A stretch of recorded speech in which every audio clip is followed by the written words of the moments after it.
First we have the Rodriguez, now let's get to the Tarantino. I don't get it.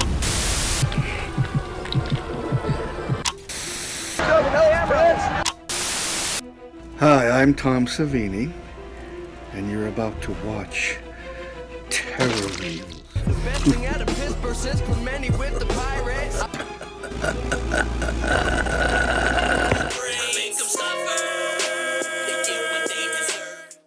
What's up everyone and welcome to another episode of Terror Reels with me, your host, Steel City Dahmer. And today we're covering the second movie in the Tarantino Rodriguez double feature, Death Proof. Now I know what Yins are crying about saying this isn't really a horror movie, but hear me out. We have to assume this isn't his first time that he's trapped someone in his whip and killed him. I'm assuming he's done this more than 3 times, makes him a serial killer, which is scary. He just pissed off the wrong women this time, and he already escaped from LA and New York, he tore some aliens in the face, and he even squashed some big shit in Little China. But today, with nothing but a car, can he escape the wrath of a group of friends who he tried to kill, or will they cause him to crash out? Let's see in the conclusion of the Grindhouse double feature, the 2007 Quentin Tarantino directed Death Proof.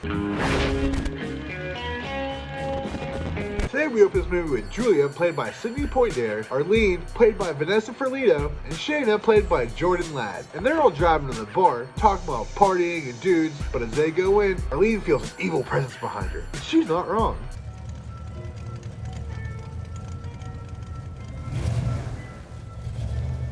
But this is Texas, and I'm sure you see that car everywhere. Probably not that big of a deal. Go inside the bar and enjoy your night. Julia is a big time on the radio and let her followers know that if they want a lap dance from Arlene, you gotta say some dumb shit, and she just might do it. Cool. What a setup for a joke that will never land and never be good. You're better than this, Quentin. This movie is like half just people talking and the rest is in cars. The chit chat is entertaining though. This is a Quentin Tarantino movie after all. But that's not why we watch these movies. We want the wildness. Later that night, we meet the girls at the Texas Chili Parlor where they meet up with Eli Roth and Quentin Tarantino's behind the bar. You know who else is there though? Hey Warren, is there anybody in this place you could vouch for to give me a ride home?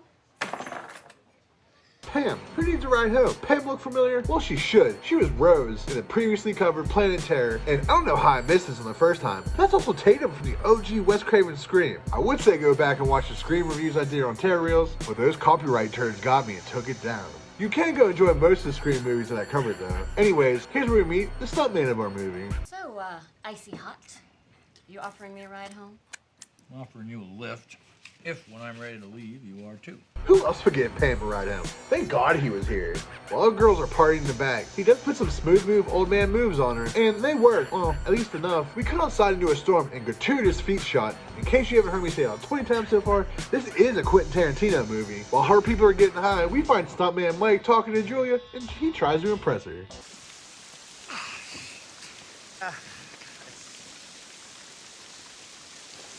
Sorry. He feels like a fucking dumbass, as he should, and goes back into the bar only to get shitted on some more. I asked him what movies you worked on. No fucking clue. Well, technically, I really don't know if he's ever done anything for sure. I mean, Well, after wowing everyone with his IMDb page, You know the show The Virginian? after stuntman Mike recites the dumb shit to get a lap dance, it was almost denied, even after pulling out some of his A game. And everybody I ever meet goes in this book. And now I've met you, and you're going in the book. He finally gets a lap. Hell yeah. I love to see him more the second time. Just fuck the lap dance and figure out how all the little things, like how everyone's now friends and everyone had a ride time. Fuck all that. They didn't even stoke that Pam was gonna fuck stuntman Mike. I am not gonna fuck him. I can hear you. Let's see how that works out. They get back to his car, and look how alone in the car scares her. Not because it's a hunk of junk, because it's matted out with a skull on it. But don't worry, it's safe. No, it's better than safe. It's death proof. Ah, he said the title of the movie. Well, she opens the car door only to see. There you go. Yeah, forget all that. Sitting in that without the added murder would be fucking terrible. But hey, at least stuntman Mike will be comfortable. He slams the door behind Pam, and they're ready to hit the road.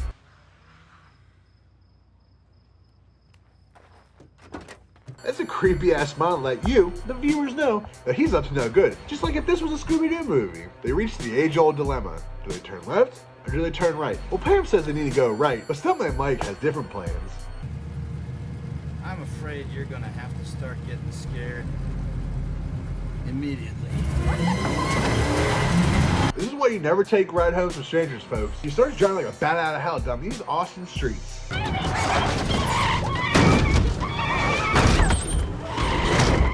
Pam gets dazed for a moment, and then the realization she might die in this car really starts to sink in, and she begins to plead with Stuntman Mike. But can you ever really bargain with a stuntman? And do you remember when he said this car was death-proof? Well, that wasn't a lie. You really need to be sitting in my seat. He slams on the brakes.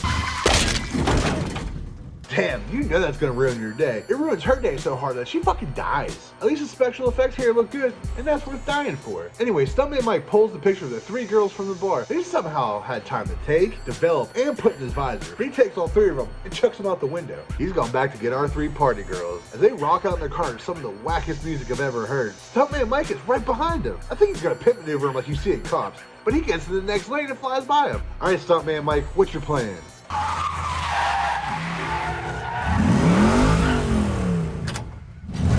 Oh shit, I think I know what he's gonna do.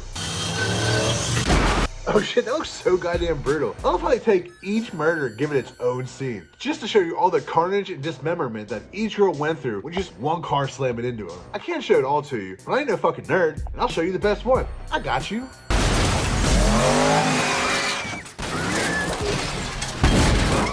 When I paused this movie when I was writing the script, you can see the fake face being torn off the skull in such a glorious practical fashion. The skull even has teeth. You don't need to give us the skull teeth just for a half-a-second clip where we see more tie than face, but you did, and that's what I appreciate about Jens. Anyways, the crash was brutal, even for Stuntman Mike. He flips over a few times and then lands in the hospital. That's the same hospital for Planet Terror. How do I know? It's because we see our girl Dakota talking to the cops about how fucked up Stuntman Mike is. And since this was the time before dash cams and cameras just being everywhere, you can't prove this accident happened on purpose. Hard to prove. Well, I can't prove it, but since thinking don't cost nothing, I can think it, and I do. This is where we find our next group of girls. Damn, maybe halfway through this movie, they just drop an entire new cast on us. I mean, besides Stuntman Mike. While this works all right in this movie, I suggest that other movies don't take notes. This would typically be a terrible idea, because we want people we can root for. Well, yes, over here at Terror Reels, we typically do root for the psychopathic killer, but we still need someone good to root for. We need to grow with them. This movie's all about car murder. This works. Anyways, we find Zoe, played by Zoe Bell, Lee, played by Mary Elizabeth Weinstead, Kim, played by Tracy Toms, and Abernathy, played by the wonderful Rosario Dawson. Who deserves a better name than Abernathy? Abernathy. Fucking Abernathy. Anyways, we find them having a conversation about dumb relationship stuff. And he likes to watch me pee. Yikes. They banter back and forth for a while, but most of it isn't notable. Until Zoe, also a stunt woman, wants to pile the fuck out in a 1970s Dodge Challenger while she's in America. We cut over to the crew pulling up to some redneck's house, who also be the guy from all the Adam Sandler movies. After leaving Lee as collateral, they're gonna test drive the fuck out of this Dodge Challenger. And by test drive, I mean they're really gonna play a game called Shit Mask. A fun little ditty where you fasten some belts under your hood, lay on top of the hood, and hold on for dear life. Yeah, you're kind of dumb for that. If I didn't know any better, and we didn't already know about his hunger for blood, I'd say this is why Stuntman Mike's been watching you in anger this whole time. This is why he decides to rear end your ass, even with a huge shit-eating grin. This caused her to lose a grip of one of those straps. Play stupid games, win stupid prizes. Alright, Stuntman Mike, I think they learned their lesson.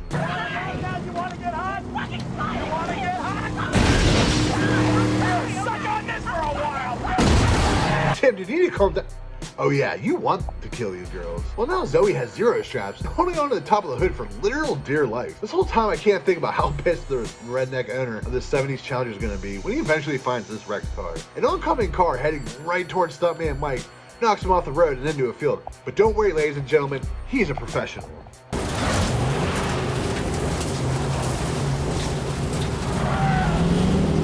He's had enough fun and games for today, and he gives them one last word. Get ready to fly, bitch. Stuntman Mike is really pushing on their asses, but they eventually both spin out. Stuntman Mike gets out of the car, but he's in good spirits. But now he's really had enough fun and games. Well, adios. But Kim wants to keep on playing. Oh, fuck! Oh shit, it looks like these girls weren't playing Stuntman games with Stuntman Mike. These girls aren't just gonna keep running from danger like you just did, Stuntman Mike. And these girls have a moment for Zoe while who got flung from the car.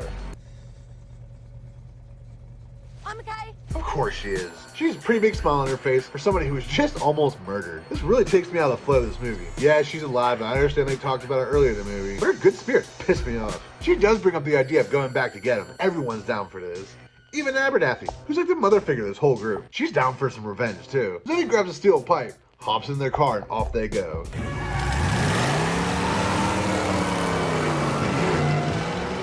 As Stuntman Mike is off on the side of the road, pouring some bourbon into his gun wound, don't do this, crying like a bitch, Kim shows up and really gives him something to cry about. Zoe wants in on some crybaby bullshit too. Jesus Christ, could you imagine hearing that lead pipe each time it bashed your brains in just a little bit? Brutal. He puts the pedal in the middle and tries to get the fuck out of here. And then these girls begin playing the same game that Stuntman Mike was playing with them. Yeah, bitch, I'm gonna bust a nut up in this bitch right now. Yuck. They fly through a cow path, which seems to be the only CGI in this movie. I think at least. And they end up in an oil field, Texas, I guess. Stuntman Mike says fuck it and aims his car off a small little ramp. They ram him in the back and fly off the ramp with him, GTA style. They get back on the main roads where they continue to play their little cat and mouse game, swerving in and out of traffic, throwing some cars off the street. The girls almost got him, but Stuntman Mike is a Jeep and busts out a 180 and drives away. But these girls got chops too. They drive like a bat out of hell and pull up next to Stuntman Mike, where he pleads his case. I didn't mean anything. I was just playing around. Well, girls, what do you say? Yins forgive Stuntman Mike. He is a stuntman after all. So how can you stay mad at a stuntman? Guess not. Well, Stuntman Mike has had enough of this and pulls out ahead of him, crashing through a scary movie sign. He gets ahead a little bit and then slams on his brakes. They scoot off the road a bit and Stuntman Mike thinks he's in the clear. Oh shit, these girls are right on the side path. Well, prying this side street doesn't just end. They find Stuntman Mike. They get out of the car, and holy shit, is Stuntman Mike not acting like a professional here? They pull him out of the car and proceed to beat the ever-living shit out of him. It's pretty brutal, and Zoe delivers him a roundhouse kick to the face, and he's dead. We get the end card, but before this movie really ends, Abernathy gets him with a double tap to the head to make sure he's really dead.